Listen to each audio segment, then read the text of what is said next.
guys, welcome back to episode 5 of Supernatural Sessions. We're going to be diving into some Greek mythology as well as some Japanese mythology, and Greek mythology is one of my favorite things. I just want to say that if you guys have not followed me on Spotify, Apple Podcasts, or YouTube, wherever you're listening or watching this, I'd really appreciate it if you could go ahead and do that. It helps me so much, and I'm so appreciative of it.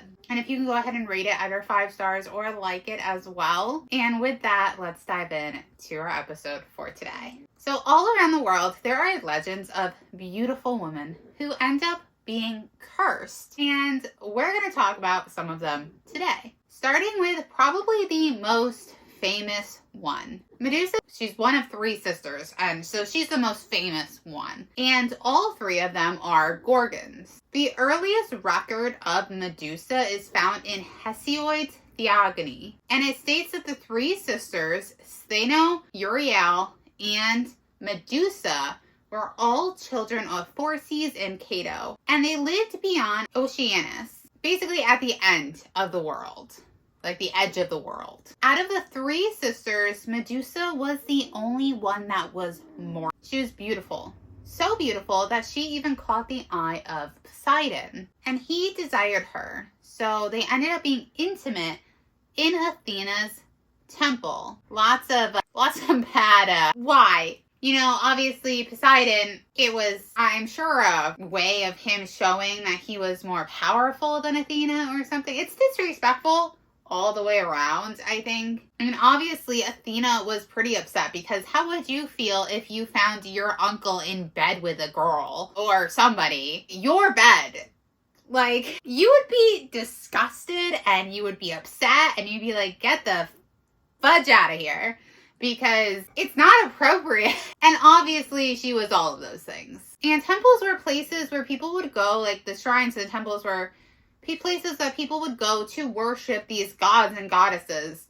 So to do it in her place of worship was great, and not a great choice. So there's 2 different versions of this. One is that Poseidon and Medusa, you know, it was consensual, that they had strong feelings for each other, and they chose this. The other version is that Medusa was actually a victim of SA at Poseidon's hands. It's also believed that Medusa had become pregnant from this. So after Athena found them, she didn't take out all of her fury on Poseidon. No, she took it out on Medusa, which is wrong on so many levels because, you know, her uncle decided to do this too, or could be the only one that really decided to do this, whichever way that goes, but to not take that out on Poseidon. But I think that she knew that Medusa couldn't really fight her back on this, and that's why she chose to take it out on Medusa, but that doesn't make it right. So she would turn Medusa's hair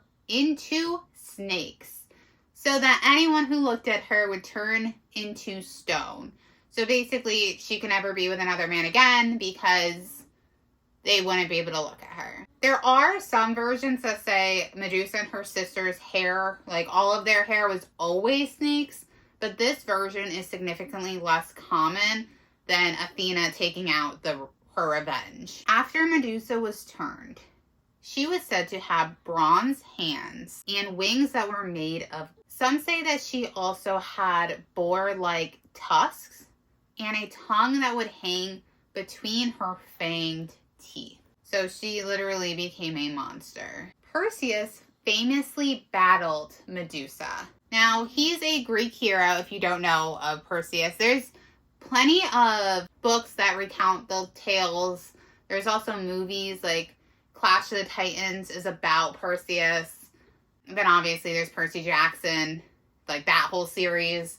And even though it doesn't directly talk about Perseus, the character Percy is supposed to be named after Perseus because his mom knew that he was a demigod and wanted to name him after one that had successful life, I guess. It didn't die tragically. So that is why Perseus in the Percy Jackson series was named Perseus, like Percy.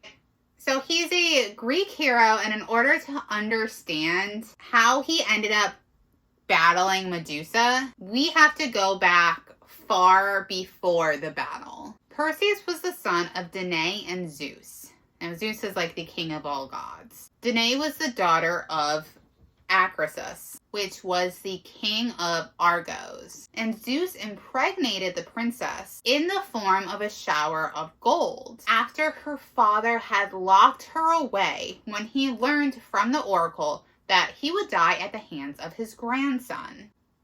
Selfish. Acrisius was afraid of his grandson, but he didn't want to face the consequences himself of killing him. I mean, his father was Zeus, so probably wouldn't end well for the king. So instead, he sent the baby and his daughter out to sea in a wooden chest. Father of the year. Dictys, who was from Seraphs, rescued them and raised Perseus like his own. But there were others that were not kind to Perseus. Dictys' brother, Polydectes, wanted Perseus' mother and wanted to get rid of Perseus. So Polydectes sent Perseus on a quest, which quests were very big with heroes in Greek mythology. But he sent him on a quest to bring him the head of Medusa. But he never expected him to return. So basically he's like, I want you to do this. And it was, in his mind, he was sending him to his death so that he could get with his mom. Disgusting. But since Perseus' father was Zeus, he had help from the gods. He received the Cape of Invisibility from Hades, Hermes' winged sandals, a reflective bronze shield from Athena, and a sword from Hephaestus. And after Perseus convinced the Graeae to tell him where Medusa was, he reached the land of the Gorgons. And this is either located far west past the outer ocean, in the ocean, or on the rocky island of Sarpedon. Obviously, accounts vary. Do not have a map for you to go find Medusa's sisters. With the gifts that he received from the gods, Perseus decapitated Medusa with the bronze shield while she was sleeping. It's so sad because she wasn't even attacked. Like, she was sleeping and he's like, oh, now's my chance. Okay, it's believed that Medusa was actually pregnant when Perseus chopped her head off. And when she was killed, it said her two unborn children, Chrysaor and Pegasus, sprang from her neck. This wasn't uncommon in Greek mythology, by the way. Weird ways of being born. It said that Chrysaor was born with a gold sword in his hand. And obviously, like, Pegasus needs no introduction. He's the infamous winged horse. And there's, like, was the start of all Pegasi, I guess. So around the same time that Medusa's children are born, her sisters come. And they went after Perseus because they're like, hey, you know, what'd you do to our sister? So Perseus would use the Cap of Invisibility and the shoes he'd gotten from Hermes to escape. I'm pretty sure that I said cape in the beginning. I meant cap. There's other versions where Perseus actually escapes on Pegasus, which is so twisted because he just killed their mother. And he heads back to Seraphs. Even though Medusa's head was no longer attached to her body, it still held the power to turn beings to stone. And when the blood dripped from Medusa's head to the ground, each drop would turn into a venomous snake. Perseus would then encounter the Titan Atlas, and he's the one that was kind of cursed to hold up the earth on his shoulders. The Titans were what were in rule before the gods were. Perseus would be like, hey, can I, rest here for a little while because I'm wore out. And Atlas was like, no. And Perseus knew that in the state he was in, that there was not a chance that he could battle Atlas and win by strength. So he used Medusa's head and transformed Atlas into a mountain. On the journey home, Perseus would encounter Andromeda, and she was the daughter of an Ethiopian king named Cephas and his wife Cassiopeia. Andromeda was being sacrificed to Cetus, who was a sea monster. that Poseidon had sent in order to punish Cassiopeia because she was saying that her daughter was more beautiful than the Nereids, which you don't do that. Next week, there's going to be an entire video on the Nereids on my YouTube channel if you want to learn more about them, so stay tuned for that. And if you don't know, my YouTube channel is Brittany, Brittany, Briere. Anyways, Perseus used Medusa's head to rescue the princess. And Medusa's head was also used on Phineas, who was Andromeda's uncle, who she was also engaged to, which I don't understand. I know it was common, and it wasn't just the Greeks, but being engaged to a family member is just so many things wrong with that.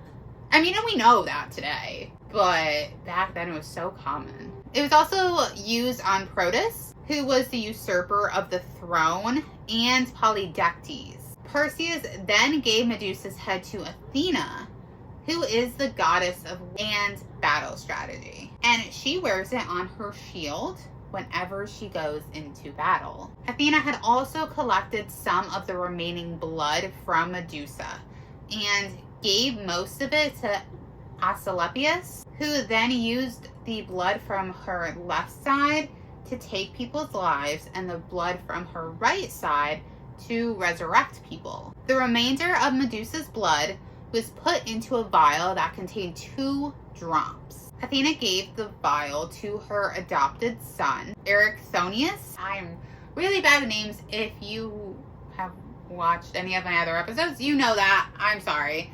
Pronunciation is not my specialty.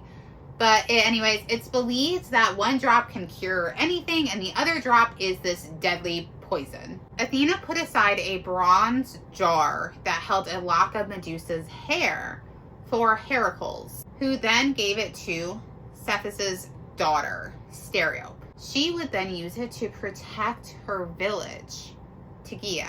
And it's believed that the lock would cast terror into any enemy who beheld it. Medusa's tale is obviously tragic. She honestly faced tragedies that she didn't deserve. It's interesting that so much of Medusa was actually used in the end. Like, her blood was used, her hair was used, her face was used. Her story is just sad. But now we're going to dive into different Japanese yokai that appear to be seemingly harmless in appearance. The first one being Futakuchi Onna. And when you look at her, you'll see this beautiful young woman. But there is a catch. She has a mouth hidden on the back of her head, or in some versions, her neck. And only when she's ready to eat will you see her part the back of her hair and expose this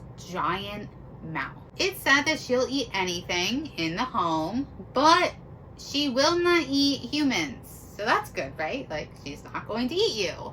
She will just eat everything else, and then you will be left with no food and probably starve to death. Now, there's other yokai that are often mistaken for her. They're called Kuchinasha Onna, otherwise known as the No-Mouth Woman, or Kawaza Nyobo, which is the wife who didn't eat. Futakuchi Onna didn't always have a second mouth, and her tale is kind of like Cinderella. I mean, it's a little bit darker than Cinderella, but it has like a Cinderella feel to it. A father had lost his wife and decided to remarry, but the new wife favored her children over her new one and only stepdaughter. But instead of forcing the girl to become her servant like they do in Cinderella, she starves the girl to death. The spirit of the stepdaughter is obviously restless and she's vengeful. I mean, she just died because her stepmother starved her to death. I think that the feeling of vengeance is warranted. And this is when the legend splits into 2 different versions. In the first version, the stepmother's future children were born with an extra mouth on the back of their heads and given a very large appetite. In the second, the stepmother herself becomes the Furukuchi Onna. On the 49th day after the child's death, there was an accident. There was a man that was hired to split wood for the family. And when he went back to swing, he caught the back of the stepmother's head. Now, she didn't die from this, but the wound would never heal. And over time, it started to develop an appearance of tooth, and the exposed bone started to look like teeth. There's even a swollen part that looks like a tongue. The stepmother was in constant, horrible pain, and somehow discovered, which you don't know how you discover this, but somehow she discovered that if she placed food into her wound, that the pain would subside for a little bit and be bearable. So after she discovered that, she started eating with both mouths, and all of the food in the house would quickly start to disappear. There were even times that you could hear the second mouth start saying, like whispering, apologize, apologize, apologize. Now there's another yokai named Kawazu Nyobo, and her story goes like this. There's this rice farmer, and he wanted to be married, but he was disturbingly picky. Like, not a good guy. And he had a list of requirements for his bride.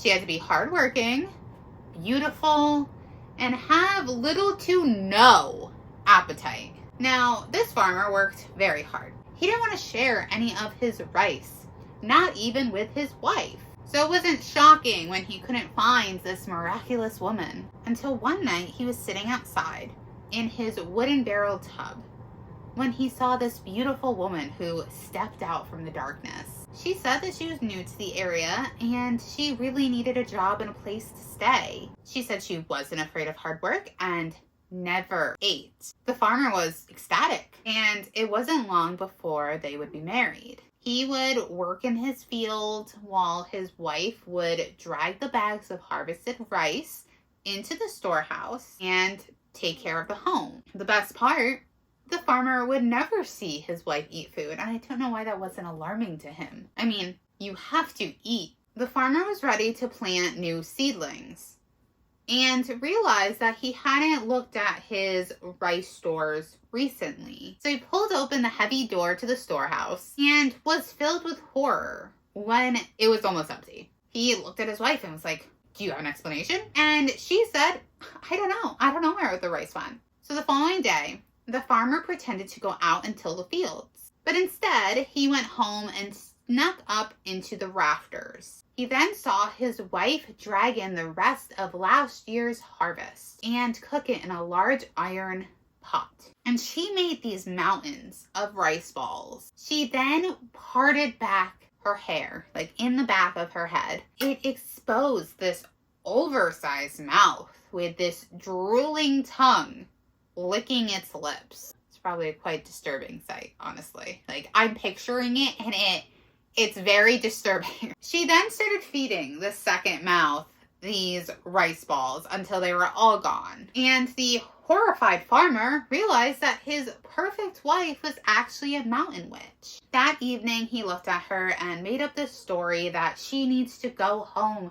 and take care of her elderly parents. So she agreed, but asked if she could take a long length of rope and the wooden barrel tub with her, and asked if he could take a look at the small leak in the tub before she left. So he handed her the rope and he climbed inside. The witch quickly threw the rope around the tub and pulled it onto her back and ran away. The farmer had obviously been tricked. And when he looked at his wife, she was no longer the beautiful woman that he had married. Instead, she was a hideous Yumaba ogress, or mountain witch. She was running too fast, so the farmer couldn't hop out. And she told him, "I'm bringing you to the mountains and I'm feeding you to my children." That's a wonderful thing to hear. The farmer felt defeated and he was just about to give up, but she decided to stop and rest. So he climbs out of the tub and he knows that she can easily track him and she can also outrun him. So instead he found a patch of irises and he hid inside of them. Here he was safe. In ancient times, the iris plant was used to ward off evil spirits in a spring ceremony called Tango no Seku. The strong scent of the flower is also thought to purify the air and remove negative energy. And if you bathe in a handful of leaves, it's called shibuya, or iris bath. And it's believed to promote blood circulation, help you relax, and drive away any harmful spirits and prevent contagious diseases. Now, I'm not saying that the farmer should have been killed and fed to her children, but he seems incredibly greedy. I get that, he was working really hard and that was, his livelihood. But to not even want to feed his wife? Come on. Maybe he deserved to lose some rice. So now I have a listener story for you guys. And this comes from Pan. So she sent in a couple different stories, so I'm going to read them to you. So this happened October 19th, 2019. My mom and I were getting ready to go see Taylor Swift at the Hollywood Bowl, and I was getting ready in her bathroom. We were living at the North Glen apartment, and if you can picture my mom's bathroom, you can see out in the living room because we both had master bedrooms. And I was looking at my costume, and all of a sudden I see this person walk past, and I go, okay. I go, Mom, did you see that? And she goes, what? And I told her what I saw. And she went to go see what it was, and there was nothing there, of course. And what I saw was what looked like a person dressed in a white clown costume, but there was no ruffle thing on top. I'm not afraid of clowns. My sister is afraid of clowns, but I've never been afraid of clowns. I would not like to see a ghost of a clown, though. That's not something that I would enjoy. I don't know how clowns are like a kid's thing, though. But they definitely give this eerie, not friendly look to them. Like feeling, So this was another thing that happened at my apartment my mom and I used to live at. Okay, so one morning I was on my phone and I hear the creepiest thing. And it sounded like it came from the candy dish. Like as if something was grinding the candy. The noise that you hear when someone's grinding coffee beans. That's what it sounded like. And then I hear what sounded like someone was sleeping and breathing. You know how you can hear someone breathing when they're sleeping? That's what it sounded like. And I heard that by the slider door, and I probably heard that 4 or 5 times. It was the creepiest thing I've ever heard. Another experience I had at that apartment was in the morning, and it was raining and very windy. And I kept hearing what sounded like someone putting stuff in a trash bag. And I kept yelling for my mom, but she didn't answer, because I thought it was her. And by the way, I was in my room when I was hearing the noises, but anyways, later on in the day, I asked if it was her, if she was in the kitchen making the noises, and she said, and then this is the last one she sends. So my dad and I actually experienced this. So he came over one night back when my mom and I lived in the North Glen apartments, and he brought food and I ate and decided to go to bed. I'm in my room getting ready for bed, and my dad heard me in the pantry, or so he thought. So he yelled for me like, Peyton.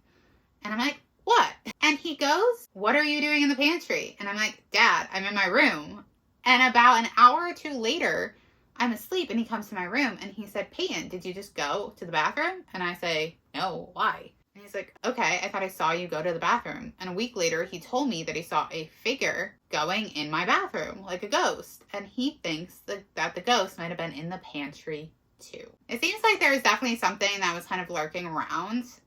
I'm curious if it was a lot of residual energy. Like people, like a spirit going through the motions. I mean, I guess I want to be residual energy. Residual energy is usually not an actual spirit, but it could have been a spirit that thinks that maybe they're still alive, that they don't actually know they're dead, so they're going through, like they're, putting garbage in the garbage, and they're going to the pantry to make something to eat, or, going to the bathroom. That's kind of what it sounds like to me, because I don't think it's the same spirit with the first encounter of the clown, because your dad does not mention a clown. And it's just kind of the feeling that I get. I think that the other ones were definitely somebody, they're just going through their daily motions. But the clown one is the one that I find the scariest. It's just strange. If you have any paranormal stories or encounters that you would like to share with me and have me talk about on the podcast, you can go ahead and email me at supernaturalsessions. I love hearing your guys' stories. I love hearing any buddy stories about paranormal encounters.